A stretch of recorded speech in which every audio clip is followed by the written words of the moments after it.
ඔයා දන්නවද ලංකාවේ තියෙන සේෆ්ම ඉන්වෙස්ට්මන්ට් සිස්ටම් එකක් තමයි රියල් ස්ටේට් ඉන්වෙස්ට්මන්ට්. ඔයා හැමදාමත් අහලා තියෙන්නේ ලෑන්ඩ්ස් වල මිල ඉහළ ගියා කියලා විතරක් මිසක් ඔයා කවදාවත් අහලා තියෙනවද ලෑන්ඩ්ස් වල මිල පහත ගියා කියලා? ඔයා දන්නවද?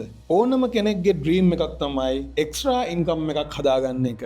මේ වෙනුවෙන් ඔයාට ඉන්වෙස්ට්මන්ට් එකක් කරන්නම වෙනවා. මේ ඉන්වෙස්ට්මන්ට් එක අනිත් ඉන්වෙස්ට්මන්ට් වගේ නන් නෙවෙයි. ඔයාට පුළුවන් සෙකන්ඩ් හෝම් එකක් හදන්න. ඒකෙන් ඔයාට මන්ත්ලි ඉන්කම් එකක් ජෙනරේට් කරලා අන්තිමට ලොකු ගානකට විකුණලා දාන්නත් පුළුවන්. ඒ වගේම ඔයාට කමර්ෂල් බිල්ඩින් එකක් හදලා රෙන්ට් අවුට් කරන්න පුළුවන්. ඔයාට ෆැක්ටරි එකක් හදලා රෙන්ට් කරන්නත් පුළුවන්. ට්‍රැඩිෂනල් කල්චර් එක ඔයාගේ ගෙස්ට් එක්ස්පෝස් කරන තරමට ඔයාගේ කබාන එක මාකට් කරගන්න හරිම ලේසි.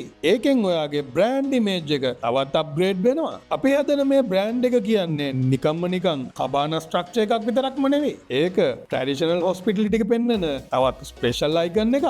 මේ වැඩෙන් ඔයාට ටුවරිසම් ඉන්ඩස්ට්‍රි එකට ලොකු සපෝට් එකක් දෙන්න පුළුවන්. ඔයාටත් වෙනස්ම ලක්ෂරි වයිබ් එකක් තියෙන ස්විම් පූල් එකක් හදන්න අයිඩියා එකක් තියෙනවද? ඔයාට තියෙන ස්පේස් එකේ හැටියට ඔයාට ගාඩන් එකේ පූල් එකක් හදන්නත් පුළුවන්. ඒ වගේම ඔයාට බෑක් යාඩ් එකේ පූල් එකක් හදන්නත් පුළුවන්. ඔයාට තියෙන ස්පේස් එක ගොඩක් ලිමිටඩ් නම් ඔයාට රූෆ්ටොප් පූල් එකකට යන්න පුළුවන්. ඒ වගේම ඉන්ඩෝර් මිනි පූල් එකකටත් යන්න පුළුවන්. මේ ඔප්ෂන් වලින් ඔයාට ගැලපෙන හොඳම ඔප්ෂන් එක මොකක්ද කියලා අන්න දැන් ඔයාට තීරණය කරන්න පුළුවන්. ඔයා අලුතෙන් ගයක් හදනවද? එහෙම නැත්නම් පරණ ගයක් මොඩිෆයි කරනවද? කලර් කම්බිනේෂන් එක ගැන කතා කරනකොට ලයිට් කලර්ස් වලින් ඔයාගේ රූම් ඒරියා එක වැඩි කරලා පෙන්නනවා. ඒ වගේම ඩාර්ක් කලර්ස් වලින් ඩෙප්ත් එක වැඩි කරලා පෙන්නනවා. ඔයාගේ නිවස තියෙන ඒරියා එක අනුව ඔයා යූස් කරන කලර් ටෝන් එක ගැන අවධානය යොමු කරන්න ඕනේ. කලර් ටෝන් එක සිලෙක්ට් කරද්දී ඔයාගේ වටපිටාව, උෂ්ණත්වය, ලයිටින් එක, ඒ වගේම ඔයාගේ ලයිෆ් ස්ටයිල් එකත් ගොඩක් වැදගත් වෙනවා. ඒ කියන්නේ ඔයාගේ ගෙදරම තියෙන ලස්සන පොඩි ඔෆිස් රූම් එක.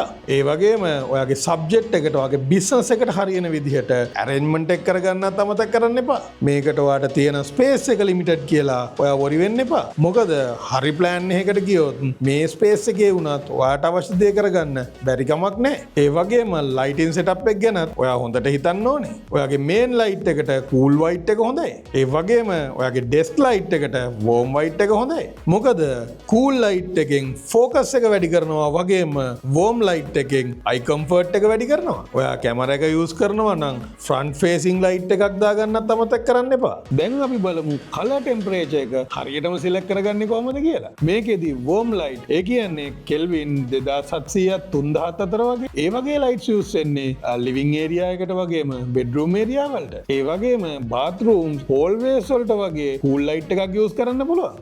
ඒ කියන්නේ කෙල්වින් 4000ක වගේ අගයක් තියෙන ලයිට්ස්. ඒ වගේම කෙල්වින් 5000 6000 අතර ඩේ ලයිට් යූස් වෙන්නේ කිචන් එකට, ගරාජ් එකට, ඒ වගේම ස්ටඩි ඒරියාස් වලට. ඒ වගේම ඔයාගේ කිචන් එකට අන්ඩර් කබඩ් ලයිට්ස් යූස් කරන්න. එතකොට ඔයාට ෂැඩෝ එකක් නැතුව වැඩ කරන්න පුළුවන්. එනර්ජි සේවිං ගැන හිතුවොත් LED ලයිට්ස් වලින් 80%ක් විතර එනර්ජි සේව් කරගන්න පුළුවන්. ඒ වගේම හුඟක් ටෙක්ස්චර්ස් යූස් කරන්නත් එපා. ලයිටින් කියන්නේ ඉන්ටීරියර් එකේ රියල් මැජික් එකක්.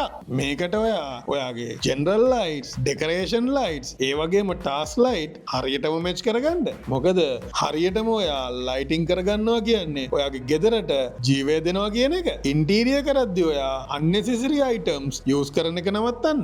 ඒ වෙනුවට ඔයා මල්ටිපර්පස් යූස් කරන්න පුළුවන් ෆර්නිචර්ස් ගන්න. ලස්සන විතරක්ම නෙවෙයි, ක්වොලිටි එක, ඩියුරබිලිටි එක ගැනත් හිතන්න. මේ මොනවා කරන්නත් ඔයාගේ ගෙදර ඩිසයින් එකත් එක්කම ඉන්ටීරියර් ඩිසයින් එකත් හරියටම කරගන්න ඕනේ. ඉන්ටීරියර් ඩිසයින් එක කියන්නේ ඔයා හෙවි බජට් එකක් වෙන් කරන්න ඕනේ දෙයක් නෙවෙයි. ඔයාගේ රික්වයර්මන්ට් වලට අනුව හරියටම ඔයාගේ ඉන්ටීරියර් ඩිසයින් එක කරොත් ඔයාගේ සිම්පල් ගෙදර වුණත් මොඩර්න් ක්ලාසි ලුක් එකක් ගන්න පුළුවන්. ඔයත් හොඳ ඉන්ටීරියර් ඩිසයිනර් කෙනෙක් හොයනවද? එහෙනම් ඔයා ඉදිකිරීම් ශේෂ්ත්‍රයේ සම්මානනීය සන්නාමය එදිරිසිංහ හෝම්ස් අපිට කතා කරන්න.